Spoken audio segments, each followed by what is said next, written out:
Most awkward things that happened at a wedding. What's the most awkward thing you've seen go down at a wedding? I went to a wedding last year of a girl I went to university with.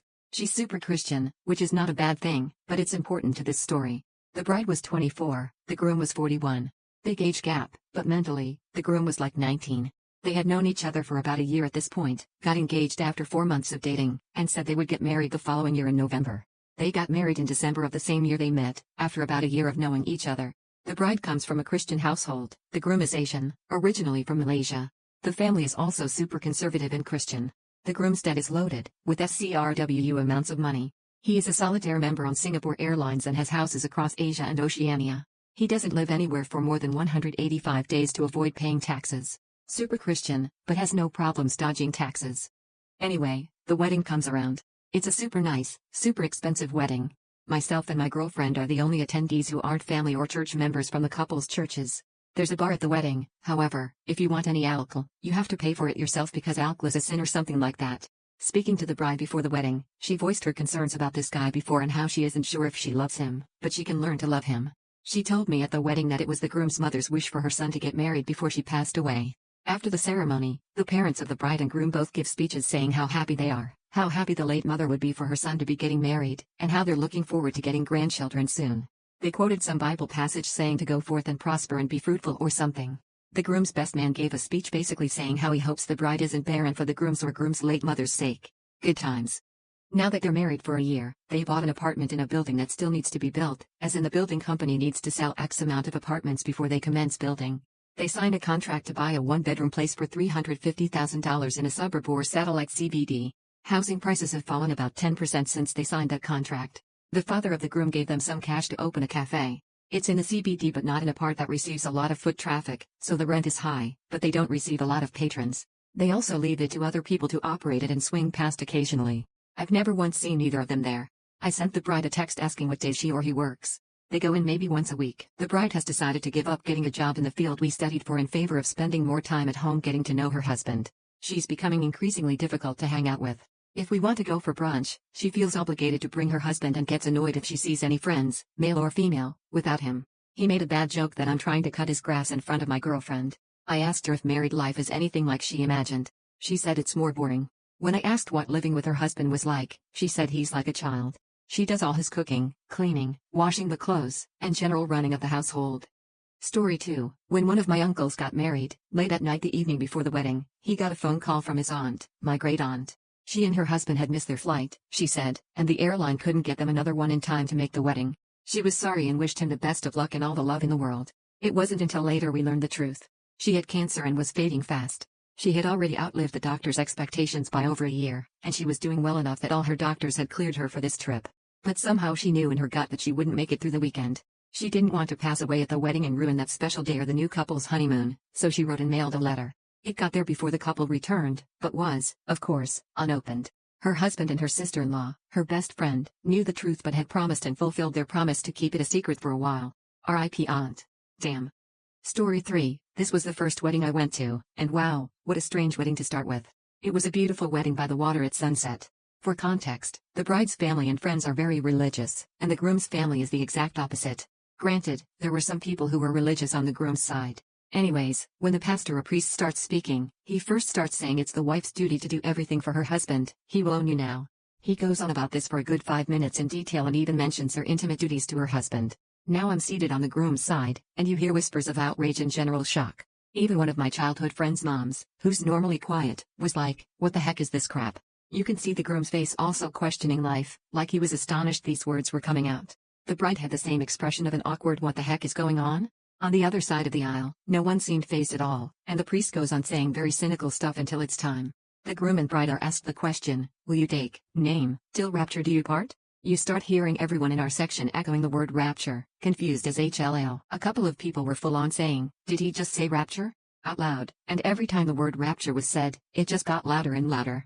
Still, no reaction from the other side, not even reacting to the people repeating rapture about 20 times. We look at the groom's face, and he looks like he really wanted to facepalm but couldn't at that moment. The priest went on and asked the same question to the bride, and he definitely said rapture again and even added emphasis on the rapture part.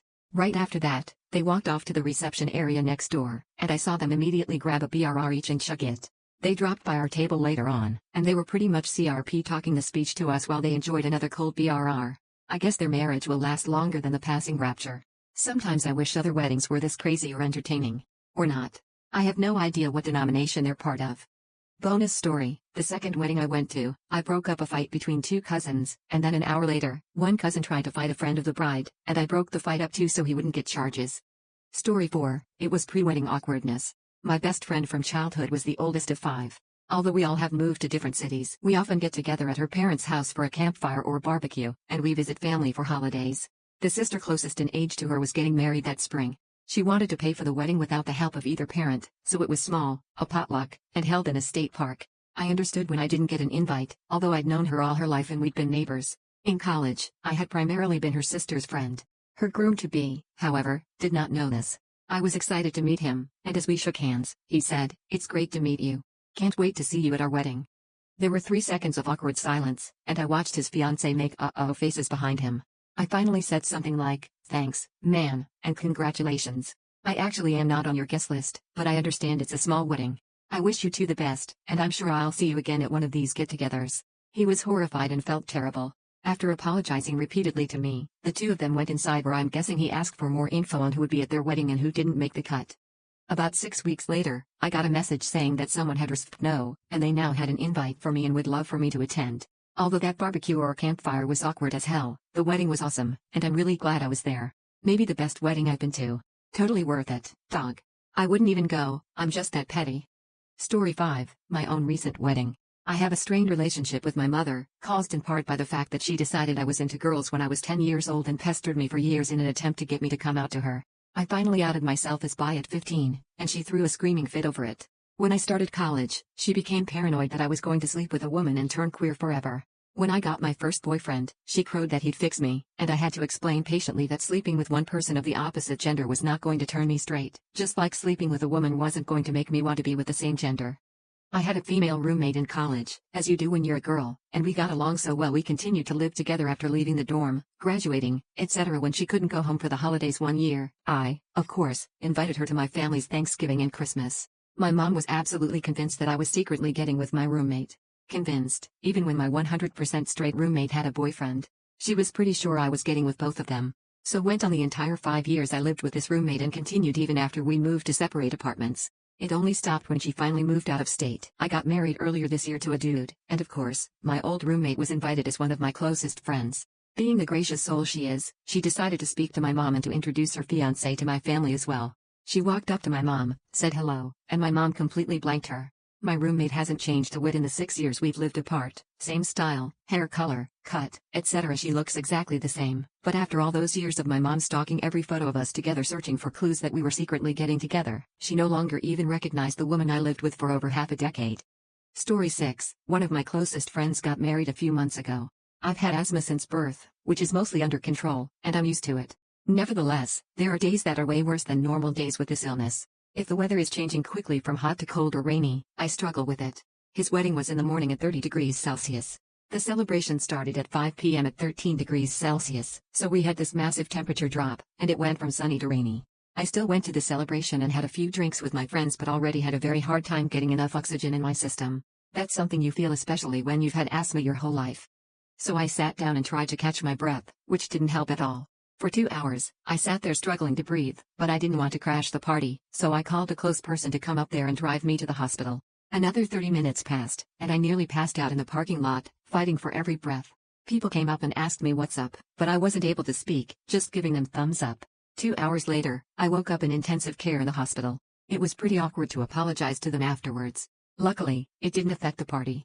That was certainly very thoughtful, but all I can think about is the how to be a socially awkward person meme. Just jab them at a party and make them ask for help. But seriously, I'm glad this guy's fine and that the wedding went smoothly anyway. Also, don't forget to hit the like button and subscribe to my channel if you haven't already. Story 7, not really my story, though I did technically see it happen since I was present but about a year old. At my maternal aunt's wedding, my grandfather, or father, showed up even though nobody in the family had seen him for over a decade. They debated even trying to send an invitation since they weren't sure if the address they had would still work, since nobody was in contact with him, and because nobody really wanted him to show up. He didn't RSVP but arrived with his new wife, who was, if you believe my mom, younger than she was, and if you believe my dad, not that young but still about 25 years younger than him. He spent the reception trying to convince my mom and my aunt to move with him into the Y2K bunker he was building so they'd survive the coming apocalypse, which went over about as well as you'd expect. My dad spent most of the wedding trying to manage him. Results were apparently mixed. He managed to get pretty buzzed, and he stumbled out of the reception hall after trying to warn everyone that the world was coming to an end in a couple of years and they needed to wake up. That's the last anyone in the family had contact with him. I like to think he went into the bunker on December 31, 1999, and never came back out. Story 8. So I got married very recently.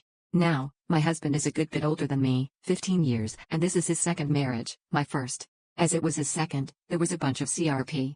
I didn't want to do that. We were able to veto much easier because we could write it off as he and guys who were in both wedding parties have done it before, and I didn't think it needed repeating. The big one was speeches. I think they're a waste of time, and most of the time overly sentimental. No one wants to speak in front of 300 guests waiting for dinner to be served anyway. When DJ thought that was BS, he decided to announce after dinner, and the cake was cut and everything was done, that the mic was open to whoever wanted to say anything, even though we told him no. The dude ignored our request to ignore anyone who wanted the microphone, except my dad and his best friend, who was basically my second father. They tend to get hammered at big occasions like this and want to sing hits from the 70s, which is always more hilariously terrible than cringe, so I told them it was okay.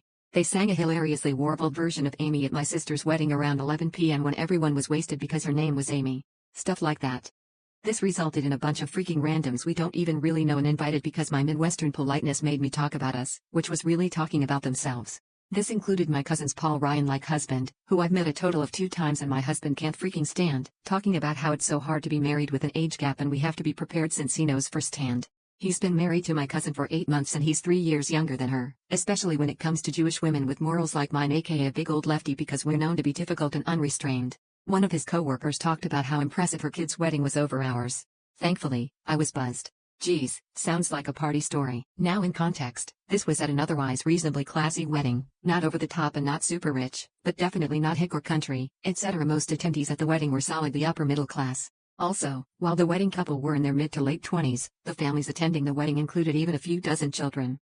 At the reception, the first co-best man gets up to do a speech. He says a few otherwise unmemorable things, doesn't appear to be overly intoxicated, not slurring his words or anything, and ends his speech with, "And so I'd like to propose a toast to you, groom's name, my good friend and Eskimo brother." Most of those in the audience under 35 try to knock their glasses together while suppressing awkward grins and resisting the temptation to slap themselves in the forehead. Oh no, it gets worse. What could be worse at an otherwise classy wedding than having your first co-best man basically tell everyone in the know that he and the groom have gone with the same girl, presumably the bride? The second co-best man steps up to speak and also doesn't appear to be overly intoxicated. He starts his speech with, "I don't know what Eskimo brothers means, so if someone could Google that for me and let me know, that would be great." Now the situation is so cringeworthy and awkward that most people under 35 have their heads buried into their hands in shared embarrassment. Another one, at my cousin's wedding, her maid of honor was a complete and utter mess. She said she wasn't going to give a speech, then drank a bunch and insisted on it. She stood up, opened up her phone to the notes section, and just started reading down this list of memories, going off on tangents, then going back to the phone and saying, "Whoops, I lost my place. Where was I?" Her stories were awful. They were about how she loved my cousin so much and hated the guy she married, and how she thought he'd ruin their friendship, which she learned to tolerate. It went on and on until one of my aunts started clinking her fork against her glass to get her to shut up. Everyone started doing it, and the DJ had to come and turn off the microphone. So this girl sits down crying, opens her little purse, pulls out one of those giant vape pens, takes a big pull, and then just chucks a massive cloud in the face of the groom. It was amazing. Story 10, wedding photographer here. I have a few to mention. Number 1, easily the worst, was when the father of the groom, apparently entirely sober, gave a 10-minute toast that devolved into openly complaining that his son got to be intimate with the bride and he didn't. This wasn't a mistimed joke about how pretty she was, this was a full-on lament about growing old and how women didn't find him attractive anymore, and that all he wanted was to take his daughter-in-law to bed. I got a few photos of the bride and groom reacting in horror to this, and then I went and hid with the catering staff in the kitchen, who were peeking at the door to observe the carnage. Number 2, saw a groom opening up gifts and cards during the wedding, counting the money, and calling people out on how much they gave him. I also saw his friend, maybe an ex-friend now, grab the money he gave him and leave. It was awesome to see.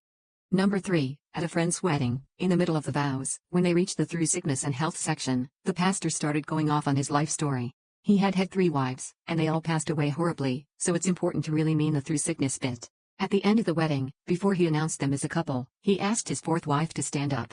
Really weird. Everyone was looking around at each other to see if it was a joke or not. The groom was pretty PSSD off. Number 4, the officiant, not sure if they were a priest or whatnot, forgot to say, "You may be seated," before going through the ceremony and exchange of vows. The crowd didn't know what to do and just kept standing through the whole ceremony. Number 5, a groomsman had a little too much vodka and decided to propel himself through a tempered glass door headfirst. Turns out, tempered glass is really hard to break. He proceeded to slide down a flight of cement stairs. As I was calling the ambulance, the bridesmaid was screaming in my face about how I was going to ruin the wedding and that he would be just fine, as he twitched and drooled in my lap, completely dazed, concussed, and a good amount stupider than he was 5 minutes before. We all went out for drinks after they carted him off, but the girl wouldn't let it go. How come I never get invited to weddings like these? They sound really fun. Well, if you like these stories,